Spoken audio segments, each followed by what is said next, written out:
নমস্কার বন্ধুরা, প্রদীপাস কিচেনে আপনাদের সকলকে স্বাগত। আজকে নিয়ে এসেছি আপনাদের জন্য আরও একটি নতুন রেসিপি, তা হলো চুনো মাছের পাতুরি।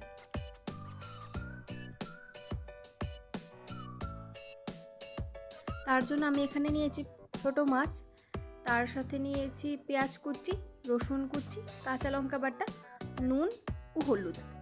তারপর সামান্য তেল দিয়ে এবার সব কিছু ভালোভাবে মেখে নেব। আলতো হাতে মাখতে হবে, মাছগুলো ছোট, মাথাগুলো ভেঙে যাওয়ার সম্ভাবনা একটা থাকে। আমরা এগুলিকে মলয়া মাছও বলি, আপনারা কি বলেন অবশ্যই কমেন্টে জানাবেন। রেসিপিটা একদম সিম্পল, কোনো বেশি উপকরণ লাগে না। তো দেখুন, এখানে আমার মাখাটাও হয়ে গেছে। মাছটা ম্যারিনেট করা হয়ে গেলে এবার এটাকে সাইডে রেখে দেব। এবার গ্যাস জ্বালিয়ে দুটো কলা পাতা একটু সেঁকে নেব, যাতে পাতুরিটা মোড়ার সময় কলা পাতাগুলি ভেঙে না যায়।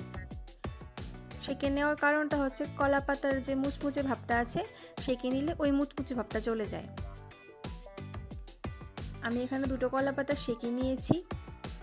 এবার হাতের তালুর সাহায্যে কলা পাতার মাঝখানের যে শক্ত ডাঁটিটা আছে, ওই ডাঁটিটাকে চেপে একটু নরম করে নিতে হবে, তাহলে পাতুরিটা সুন্দরভাবে মোড়া যাবে। আশা করি দেখি বুঝতেই পারছেন আমি কিভাবে করছি এটা। আপনারাও ঠিক এই পদ্ধতিটা ফলো করবেন। তারপর আমি এখানে ম্যারিনেট করা মাছটাকে কলা পাতার মধ্যে দিয়ে দিচ্ছি। তারপর তার মধ্যে সরষের তেল ও দুটো কাঁচা লঙ্কা দিয়ে পাতাটাকে সুন্দরভাবে মুড়ে নেব।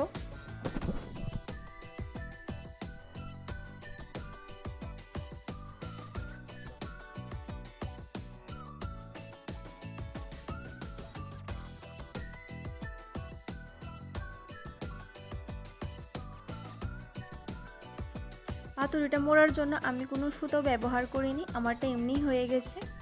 তো দেখুন আমি কিভাবে কলা পাতাটাকে সুন্দরভাবে মুড়ে নিচ্ছি সুতা ছাড়া। তার জন্য বড় বড় দুটো কলা পাতা নিতে হবে। দুই পাশ দিয়ে মুড়ে তারপর দুই পাশের যে অবশিষ্ট বাকি জায়গাটা রয়ে গেছে ওইটাকেও ভালোভাবে মুড়ে দিতে হবে। আশা করি ভালোভাবে দেখলেই বুঝতে পারবেন আমি কিভাবে মুড়েছি এটাকে। দেখুন কত সুন্দরভাবে পাতুরিটা মোড়া হয়ে গেছে সুতো ছাড়া। এবার আমি গ্যাসে একটা কড়াই বসিয়ে দেব।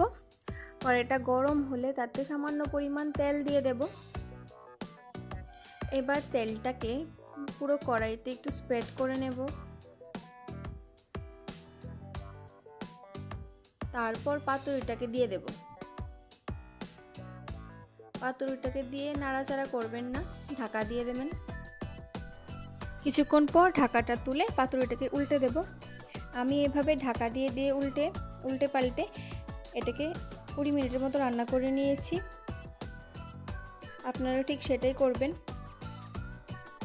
কম উপকরণে রান্না করা বলে ভাববেন না যে এটা টেস্ট হয় না, এটা খুবই টেস্ট হয়। আশা করি একবার বাড়িতে বানিয়ে দেখবেন আর আমাকে অবশ্যই কমেন্টে জানাবেন। তো দেখুন আমার এখানে পাতুরিটা পুরোটা হয়ে গেছে। এবার আমি আপনাদেরকে এটা খুলে দেখাচ্ছি।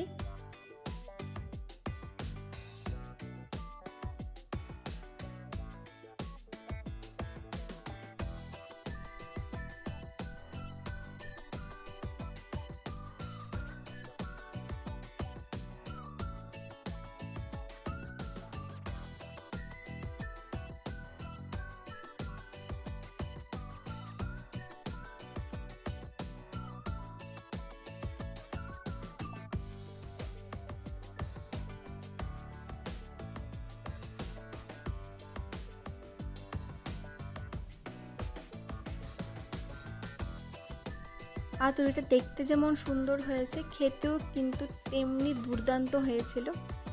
একবার বাড়িতে অবশ্যই ট্রাই করে দেখবেন, খুব টেস্টি হয় খেতে। রেসিপিটা ভালো লাগলে অবশ্যই লাইক, কমেন্ট এবং শেয়ার করে দেবেন আর সাবস্ক্রাইব করে পাশে থাকবেন। আজকের জন্য এতটুকুই, দেখা হচ্ছে নেক্সট ভিডিওতে। ধন্যবাদ।